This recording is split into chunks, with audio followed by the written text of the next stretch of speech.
Those terrorists.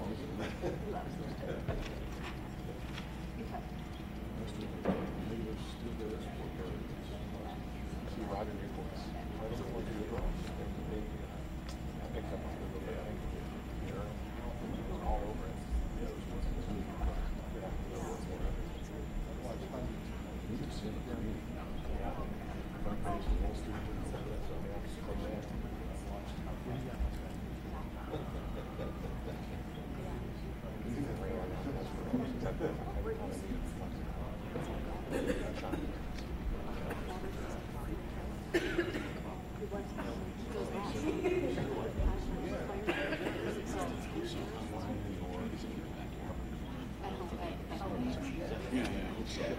We just put the word out.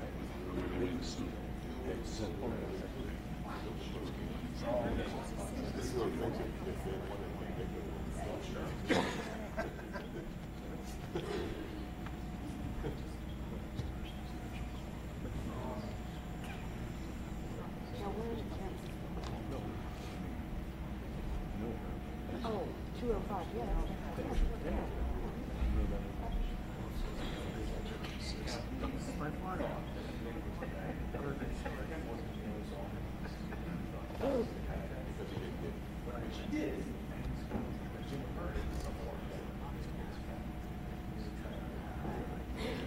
Okay, the Cincinnati contingent is en route. The Bearcats advance in the championship to face the winner of the next game between Tulsa and Memphis. That game tomorrow will be at 1 p.m. Eastern Time. It will be televised nationally on CBS.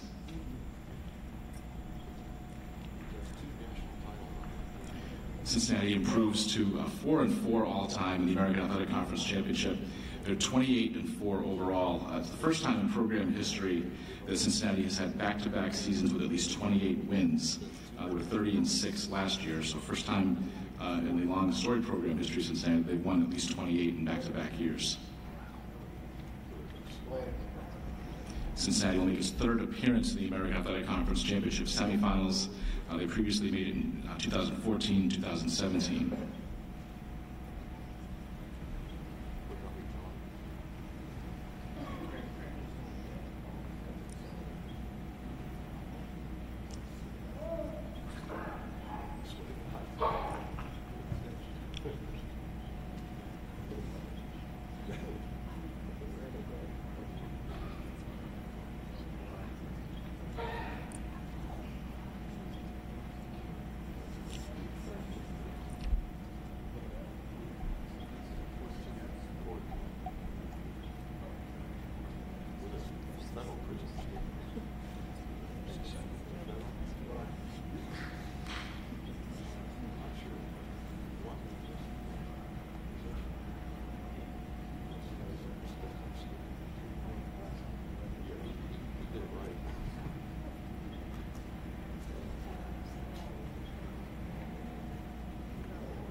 Okay, Cincinnati is here.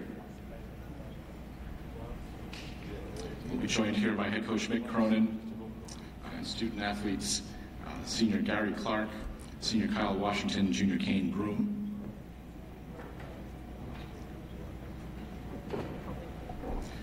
If you would take a minute to just check your devices, make sure they're on silent mode, please. I was the same. And our format will be, we'll take an opening statement from Coach Cronin, then we'll open it up to questions for Coach and the student athletes. Coach, welcome. My opening statement is, please ask questions of the players first so they can go back and get some rest. Other than that, congratulations to SMU for showing the character that they've shown for the last 2 months of playing with half their team injured. In 5 weeks of Ben Amelagou playing with his shooting hand injured and couldn't take a shot, but he was still out there. So we had great respect for their program. So it was for me, it was good to see them come down here and play as well as they've played down here, because they've had some unbelievably bad luck. That being said, the guys played hard enough to get a win in the second half. We picked it up on the defensive end, picked it up on the backboard, and in honor of my Coach Huggins' outfit today, we won without making shots, which he taught me 20 years ago. Take questions for the student athletes only at this time. Please raise your hand. We'll get a microphone to you, and if you would, introduce yourself for the benefit of those student athletes. Over here.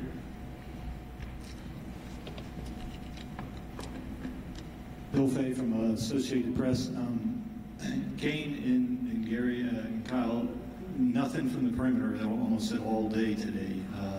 Were they that good defensively, or were you struggling that much offensively? Gary, would you take that first? They definitely play hard, and we just didn't hit shots today. But granted them, they play hard defense. They rotated very well. Yeah, what Kane was saying, when teams are scrambling hard and playing hard, shots aren't always going to fall. So that's why you got to play defense like we did second half. I just think it showed our versatility for us to be able to go inside. Gary got it going in the second half a little bit, and then you can't forget about Nas and Trey. They did a good job on our progressions on the zone offense, so I was happy about that. And we just prevailed, and we just stayed persistent. So I was happy about that for our team. Other questions for the student athletes?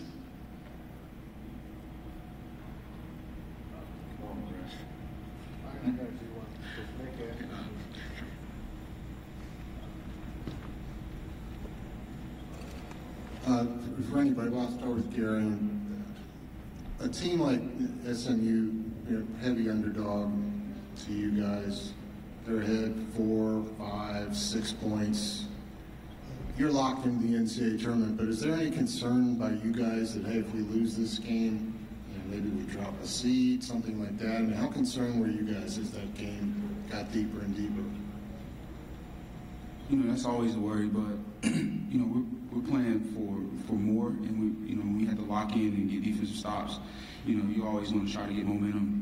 Take each game, get momentum going on further.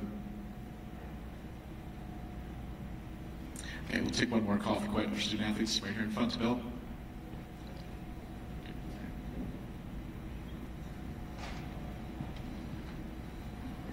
Yeah, at one point you guys were like 0 for 10 from three-point range.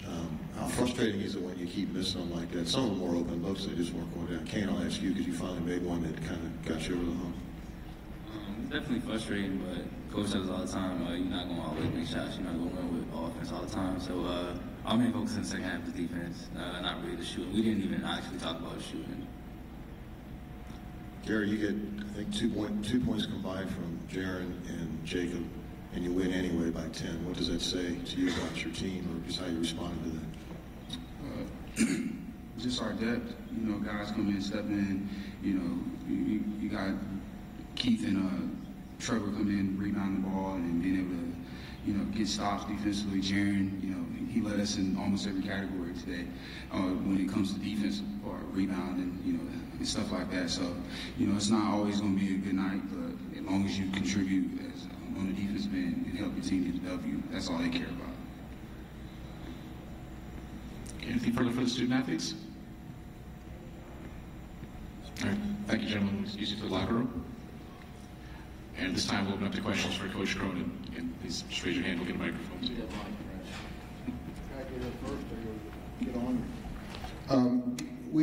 You've talked for weeks about your bench is going to be key in postseason.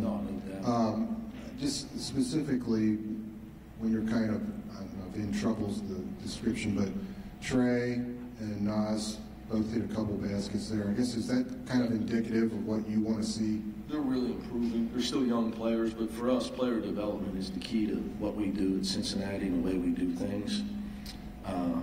So, making sure that these guys put in the time and believe that it's going to pay off. But it's not going to pay off if you don't put it in time. You don't just become better because you become a junior or senior. You become better because you work really, really hard at getting better and you care about it. So Trey and Nas have really improved. I think we might have been down 6 when they went on a run of bringing us back defensively and offensively, which is huge for us. They maybe have helped us on the defensive end, but today they helped us on the offensive end. You see, they got 3 field goals each, and I'm going to say at least maybe 4 of the 6 field goals they had were probably in the second half. So that being said, I want to make this point that, in my opinion, I tell guys this all the time. Jaron Cumberland was the player of the game. He had 8 deflections, he had 8 assists. He had 2 unbelievable offensive rebound off Nasir's missed free throw. And he just gives us the toughness that we need. He's just a real competitor. He's a real competitor. He's a guy, he's a guy who scored 2,000-something points in high school, but he's becoming a winner. And he helped us. If it wasn't for him, we don't win this game. I think that Trey and Nas as well. So you can play great without scoring, contrary to 99% of what the popular belief is in Little League basketball.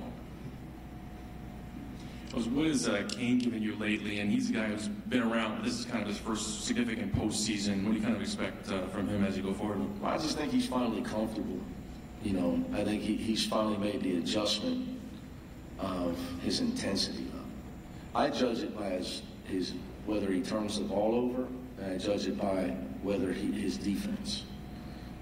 Because, as you saw him. He took 18 shots a game, which I kid him, I got recruited at that level before I got hurt. I could have got up 18 shots a game. I would have got me some buckets. So I was messing with him. But it's just so different at the level he's at now. The energy you have to expend just to take care of the ball against the bigger physical players he's playing against at our level. That was adjustment number 1. Number 2 is to defend against a different caliber of player at the level we're at. So I think he's had to work harder, practice harder, have better life habits, have better practice habits. And it takes time. Sometimes until you fail, you don't really commit to doing what you need to do to get better. So I give him the credit because, that last 2 or 3 weeks, I don't know, Gresham, Bill, you guys might have the numbers, but his consistency's been tremendous here over the last few weeks. It's made us a much better team. It just gives us another way to beat you. Because of the firepower he can give you on offense. But it's irrelevant if he's turning it over. See, today he did it without his 13 points, 2 assists, no turnovers.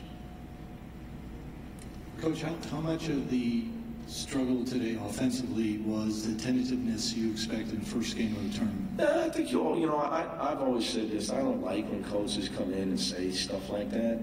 I think the other team is the reason.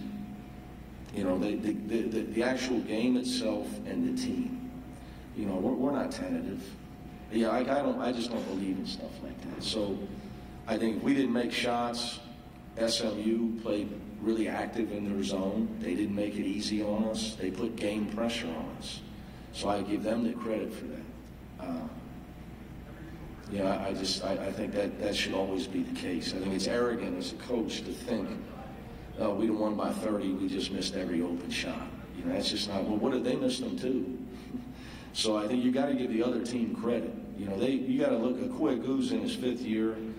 McMurray's has been around. He's an all-league player at South Florida. He's an all-league player now for the last 3 weeks, the way he's been playing. Meligou's in his 6th year. Jimmy Witt's in his 3rd year of college. And those guys are good players. They just don't have the depth. But like the 4 guys I mentioned, veteran, talented, top 100 players out of high school. The guys they're good players. And Tim is as good a coach as I've ever coached against. So I think you got to realize Meligou, he's been playing with a bad hand wrist because he had to. He couldn't even shoot the ball for 4 weeks. You watched the film, you could just see he couldn't even shoot. At one point, he was the best three-point shooter in the country earlier in the year. He was leading the nation. So I just think you got to give SMU credit for why the game was competitive today. I think it's unfair not to do that. We're here to Bill. What's behind the Bob?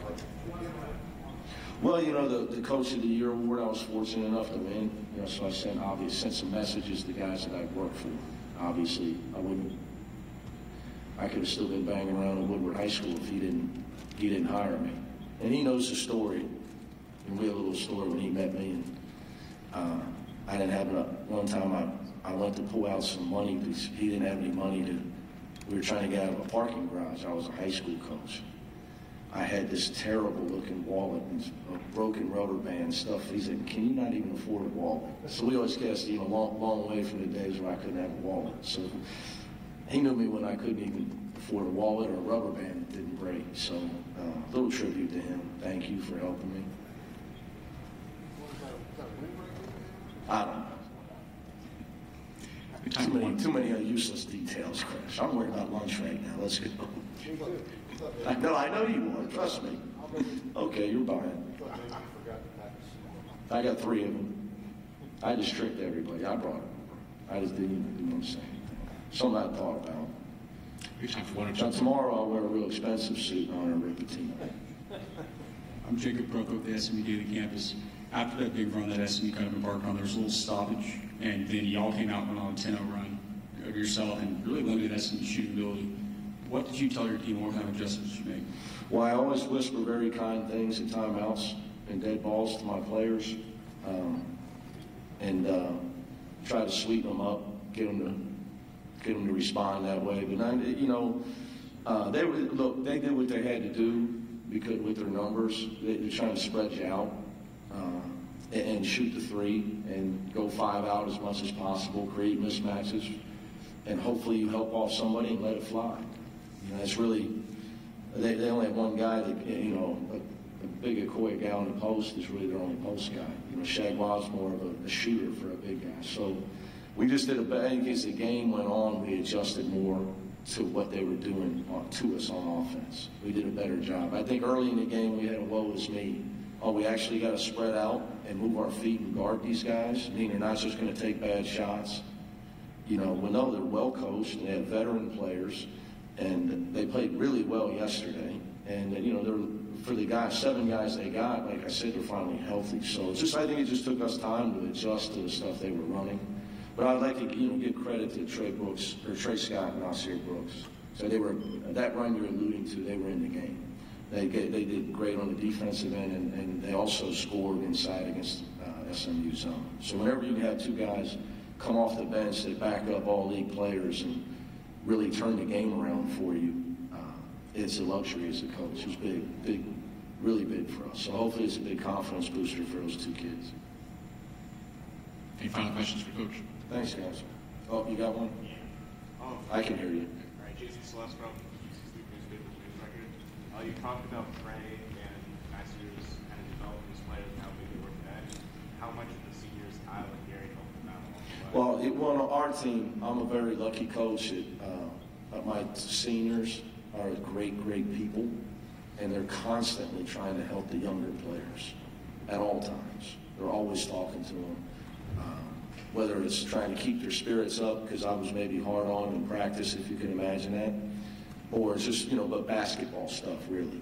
Little things with basketball. And, you know, if they were in here, they would tell you that. Trey and Nasir would tell you. You know, Gary, there's no 2 better seniors in the country than Gary and Kyle, as far as leadership, character, people, caring about others. They're awesome. So they've been a big part of those guys' development.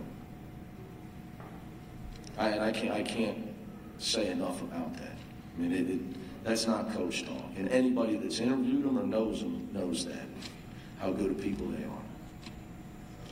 Coach Gordon, thank you. Thank you, guys.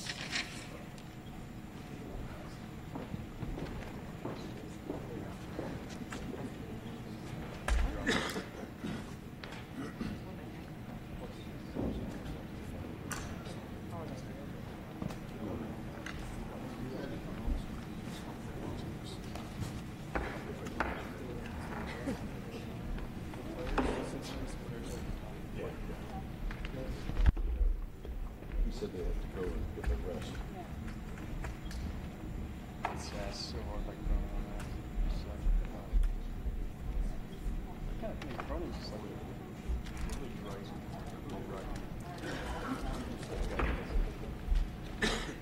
Seeing him next to Jimmy it's just kind of hilarious. His face was turned red. He was here as well. Boy, I don't know if team calls it.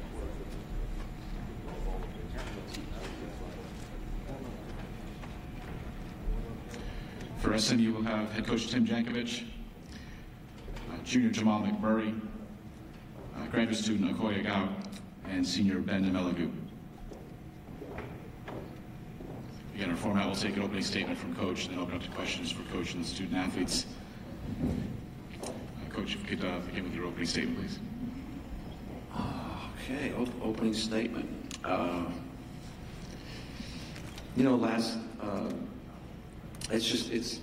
It's the opposite of yesterday. For our seniors, I just feel like, losses in tournaments and all are first and foremost about seniors. I remember clearly how it felt when things come to an end or dreams are not realized. So that's where it always starts with me, and I appreciate these two guys so much, and then times 100,000. I appreciate it because of what they went through. That neither one of them had even remotely what you would call a normal career. They had more adversity than any 600 people, and I won't get it. It'd take hours to tell the story, but so amazing, really, and my heart goes out to them. Of course, Jamal up here, the rest of our team. Very proud of them, not in the sense of we want moral victories. I never feel great when we lose, never. But given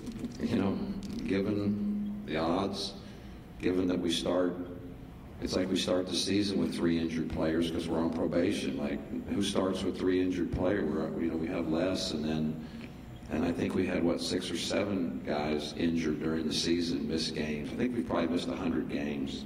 If you add up all the guys, what they missed, I think we're almost at 100, if you could believe that. And just still, at the end, I just think it shows great character, and that's why I'm so appreciative that I get to coach young men with outstanding character. Believe me, there's a lot of coaches not that lucky in the country, and I happen to be one of them. So I wish things would have turned out much better. I wish we could have had the team, our team, or the team that we started the school year with. I wish that team was here to play. I wish that for these guys. I wish that for all the guys. But you know what? Life doesn't always go as planned. We'll take questions for coach and the student athletes. Please raise your hand, and we'll get a microphone to you.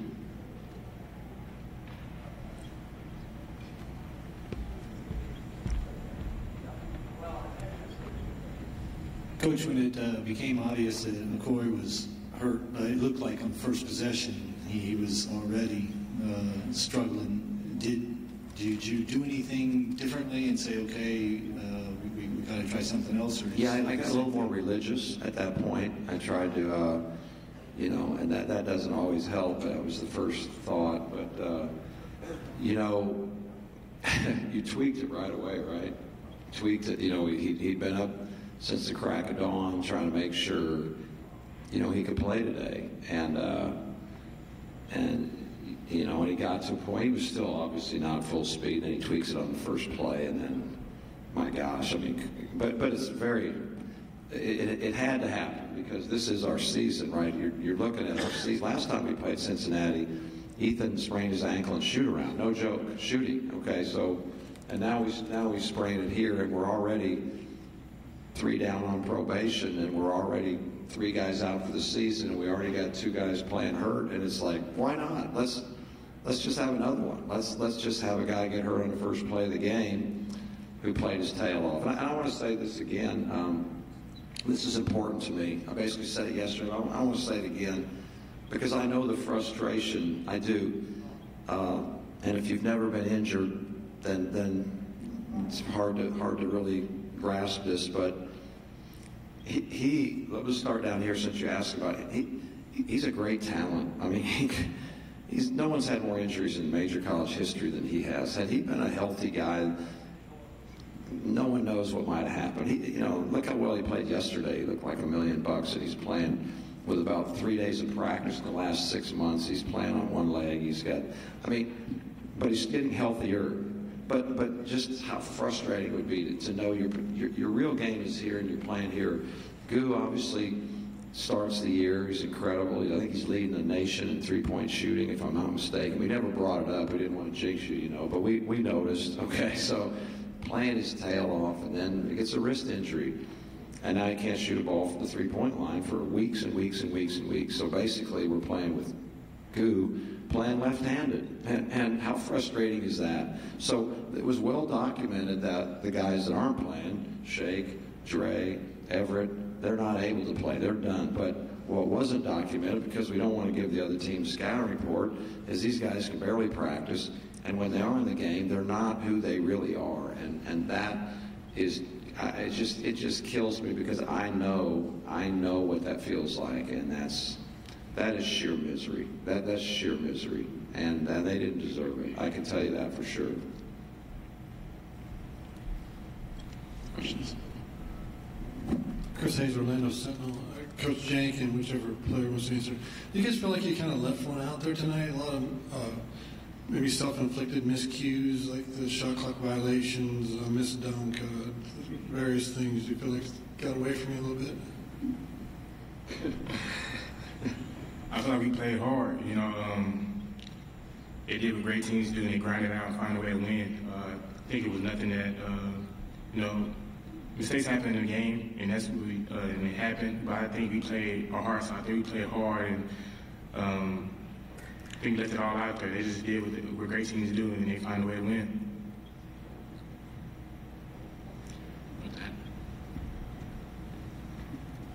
Adam Grossberg, Dallas Morning News. Tim, what happened on that technical foul at the end?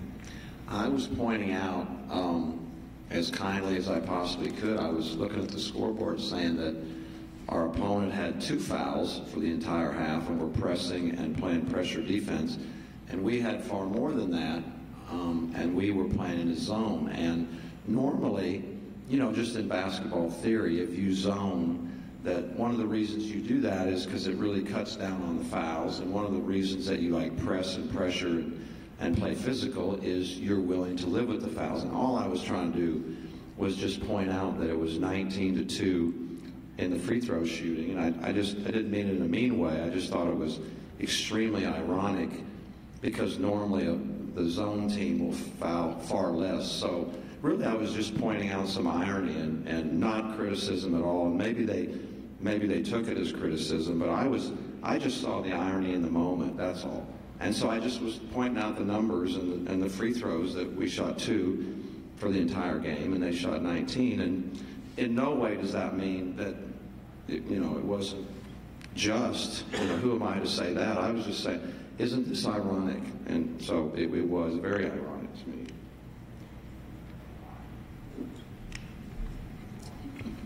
Jacob Ruther, SMU Daily Campus. Coach, how do you try to neutralize a team of the same size as Cincinnati on the rebound or on the offensive boards? Well, the first thing that you would do if your first goal is to try to negate a great offensive rebounding team is to play man-to-man, because at least you have a matchup block out and you're accountable for your guy. That's the first step. And anybody that's been following us, we've played about how many possessions a man in the last 5 or 6 weeks. We've not had the ability to do that. We don't have the numbers. We've got 7 people, some playing hurt, some that are not as mobile. So we had to make that choice that we had to become a zone team. And when you do that, rebounding is far more difficult. But then if you look around the country and you look at zone teams, let's say, Syracuse is the famous zone team, right? So what's the difference between Syracuse's zone and our zone? and I would say, 4.5 inches at every position probably. They recruit to that zone. They play 6'5", 6'6", 6'8", 6'9", 6'9".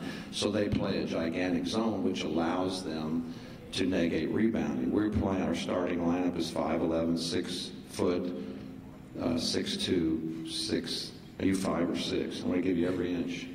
5 or 6?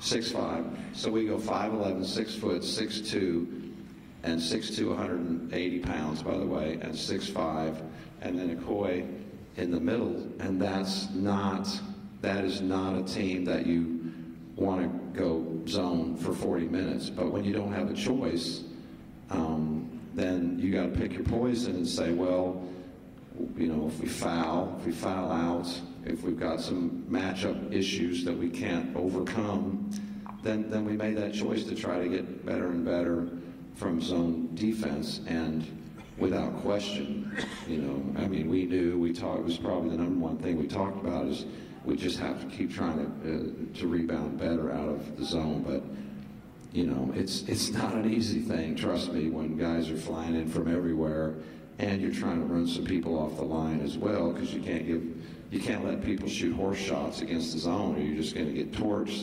So you extend and you leave a small little group in here with guys crashing the boards. It's not easy. It's really not easy. So, but we had to pick poison. We had to pick our poison. That was the poison we picked, as opposed to fouling out and having some matchup issues that we would not have been able to cover up. So, given our situation, we felt like that was the best we could do. And I don't like playing zone, by the way. But it was out of necessity. Jason Celeste from the News Record, the UC student newspaper. Ben and Okoye, you guys had to go up against Kyle Washington and Gary Clark tonight. From a game plan perspective and just a difficulty challenge, how do you face up against those guys?